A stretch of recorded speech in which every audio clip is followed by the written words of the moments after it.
Hi hello everyone, welcome back to our another blog. అందరూ ఎలా ఉన్నారు? ఈరోజు నేను మీకు వచ్చేసి మన విజయవాడలో ప్రతిష్టాత్మకంగా నిర్మించిన అంబేద్కర్ మ్యూజియం అయితే కనుక చూపిద్దాం అనుకుంటున్నాను. ఈ మ్యూజియంకి ఎంట్రన్స్ అయితే కనుక ఈ విధంగా ఇలా ఉంటుందన్నమాట. ఎంట్రన్స్ టికెట్ వచ్చేసి పర్ పర్సన్కి 5 రూపీస్.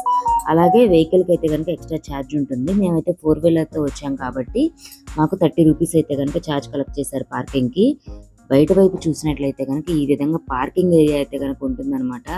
చూడడానికి అయితే చాలా వండర్ఫుల్గా గ్రీనరీగా చాలా బాగుంటుంది. చాలా బాగా మెయింటైన్ చేస్తున్నారు. అట్లాగే ఈవినింగ్ టైంలో కనుక పిల్లలతో వచ్చినట్లయితే కనుక పిల్లలు బాగా ప్లే ఏరియా కాబట్టి ఆడుకోవడానికి కానీ చక్కగా ఎంజాయ్ చేయడానికి కానీ చాలా బాగుంటుంది అనమాట. పిల్లల్ని ఖచ్చితంగా తీసుకొచ్చి చూపించవలసిన బెస్ట్ ప్లేస్ అని చెప్పచ్చు. ఎందుకంటే మన చరిత్ర గురించి మనం తెలుసుకోవాల్సిన విషయాలు చాలా ఉంటాయి కదా. ఈ విగ్రహాన్ని వచ్చేసేసి ప్రతిష్టాత్మకంగా అయితే కనుక మన విజయవాడ స్వరాజ్య మైదానంలో అయితే కనుక నిర్మించారు. ఇప్పుడు దీని పేరు అంబేద్కర్ స్వరాజ్య మైదానంగా అయితే కనుక మార్చబడింది అనమాట. విజయవాడ నగరానికే అసలు స్పెషల్ అట్రాక్షన్గా అయితే కనుక ఈ 125 అడుగుల భారీ అంబేద్కర్ విగ్రహం అనేది కనబడుతుందన్నమాట. అలాగే రాజ్యాంగ దినోత్సవంగా నవంబర్ 26న అయితే కనుక మనం జరుపుకుంటాం కదా. ఆ రోజున ఈ డాక్టర్ బిఆర్ అంబేద్కర్ విగ్రహాన్ని అయితే కనుక ఓపెన్ చేయడం అయితే కనుక జరిగిందనమాట. ఢిల్లీ నుంచి వచ్చిన డిజైనర్లు అత్యాధునిక సాంకేతిక పరిజ్ఞానంతో ఈ విగ్రహాన్ని అయితే కనుక ఈ మ్యూజియం అయితే కనుక నిర్మించారనమాట. ఇక మ్యూజియం విషయానికి వస్తే కనుక ఈ విగ్రహం బేస్ కింది భాగంలో గ్రౌండ్ ఫస్ట్ అలాగే సెకండ్ ఫ్లోర్లుగా అయితే కనుక నిర్మించబడింది. చక్కగా చుట్టూ వాటర్ ఫౌంటైన్స్ అలాగే ఈ గ్రీనరీతో అయితే కనుక ఉంటుందన్నమాట. చూడడానికి అయితే కనుక మన కంటికి చక్కగా భలే ఆహ్లాదకరంగా అయితే కనుక ఉంటుంది. ఫస్ట్ ఫ్లోర్లో సుమారుగా 2250 అడుగుల విస్తీర్ణంలో కలిగిన 4 హాల్స్ అయితే కనుక ఉంటాయి అన్నమాట. ఒక్కో హాల్లో అంబేద్కర్కి దక్షిణ భాగంలో ఉన్నటువంటి అనుబంధాన్ని అయితే కనుక వీళ్ళు డిస్ప్లే చేస్తూ చక్కగా బాగా చేశారండి. అట్లాగే గ్రౌండ్ ఫ్లోర్లో 4 హాల్ అయితే ఉంటాయి అన్నమాట. ఒక్కో హాలు 4000 స్క్వేర్ ఫీట్లో అయితే కనుక ఉంటుంది. ఇందులో ఒక సినిమా హాలు, మిగిలిన 3 హాలల్లో కూడా ఆయన చరిత్ర తెలిపే డిజిటల్ మ్యూజియం అయితే ఉంటుందన్నమాట. మనం అయితే కనుక చక్కగా చూడొచ్చు. మీరు ఇప్పుడు బయట చూస్తున్నంతా కూడా ప్లే ఏరియా అనమాట. చుట్టూ అందరూ చక్కగా లోపల అంతా చూసుకొని వచ్చిన తర్వాత ఈ విధంగా అయితే కనుక రిలాక్స్ అవుతూ ఉంటారనమాట. ఇక్కడ చూసినట్లయితే కనుక అంబేద్కర్ విగ్రహం ఎత్తు వచ్చేసేసి మనకి 125 అడుగులు అనమాట. ఇక్కడ చూడడానికి మన చరిత్ర మొత్తం కూడా తెలిపే విధంగా అయితే కనుక ఉంటుందన్నమాట.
ఇందులో మీకు 4 హాల్స్ ఉంటాయి అని చెప్పాను కదా. వాటిల్లో మినీ థియేటర్ కూడా ఒకటే అనమాట. ఇప్పుడు అది ఓపెన్లో అయితే లేదనమాట. సో మిగిలిన 3 హాల్స్ని అయితే కనుక చూద్దాం రండి. దీంట్లో అంబేద్కర్ గారి యొక్క చదువు కానీ అలాగే వారి యొక్క స్వాతంత్రం కోసం జరిపిన సమరం కానీ అట్లాగే వాటి కాన్స్టిట్యూషన్ కోసం వాళ్ళు చేసిన ఫైట్స్ కానీ అన్నీ కూడా దీంట్లో అయితే కనుక మనం చూడొచ్చు అనమాట. ఈ విధంగా ఎంట్రన్స్లో అంబేద్కర్ గారి ఫొటోస్ ఉంటాయి. అట్లాగే వారు ఎవరెవరిని కలిశారు, ఏ యూనివర్సిటీలో చదువుకున్నారు, అట్లా ఎవ్రీథింగ్ కూడా మనం ఇక్కడ చూడొచ్చు అనమాట.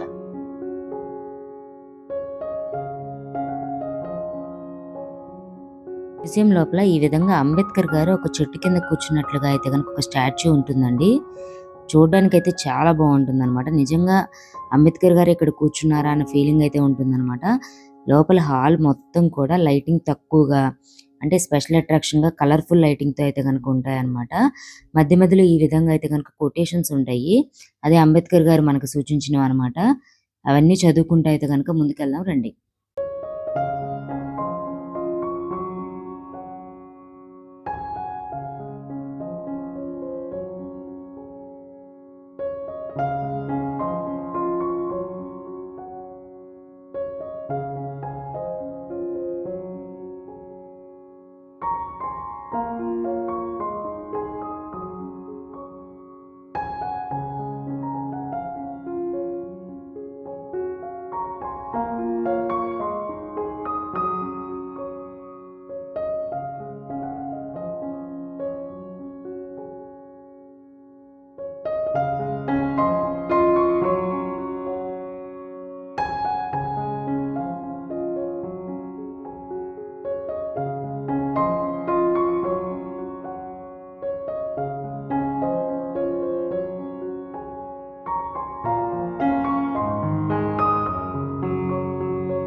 మ్యూజియంలో అంబేద్కర్ గారి పుట్టుక నుంచి, అలాగే వారి యొక్క చదువు, అలాగే వారి యొక్క వివాహం, వారి యొక్క భార్య గురించి, అట్లాగే వారి యొక్క భార్య యొక్క మరణం గురించి అన్నీ కూడా మనం వివరంగా చూడొచ్చనమాట. ఆయన అప్పుడు ఫైటింగ్ చేసిన విధానం కానీ, అందరి యొక్క క్షేమం కోసం కాన్స్టిట్యూషన్ రచించిన వారి యొక్క వివరాలన్నీ కూడా దీంట్లో ఉంటాయన్నమాట. మనం ఒక్కొక్కటి చక్కగా చదువుకుంటూ అయితే గనక ముందుకు వెళ్ళొచ్చు. దీంట్లో గాంధీ గారు చూసారా ఎంత బాగున్నారో! అసలు నిజంగా చూడ్డానికి ప్రతి ఒక్క పిక్చర్ కూడా డిజిటల్‌గా అసలు చూడ్డానికి నిజంగా అంటే ఒరిజినల్ ఫోటోస్ అన్నీ కూడా ఇక్కడ ఈ విధంగా అయితే గనక ఏర్పాటు చేశారనమాట.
ఇదండి ఈరోజు మన వీడియో. ఈ వీడియో మీకు నచ్చింది అనుకుంటున్నాను.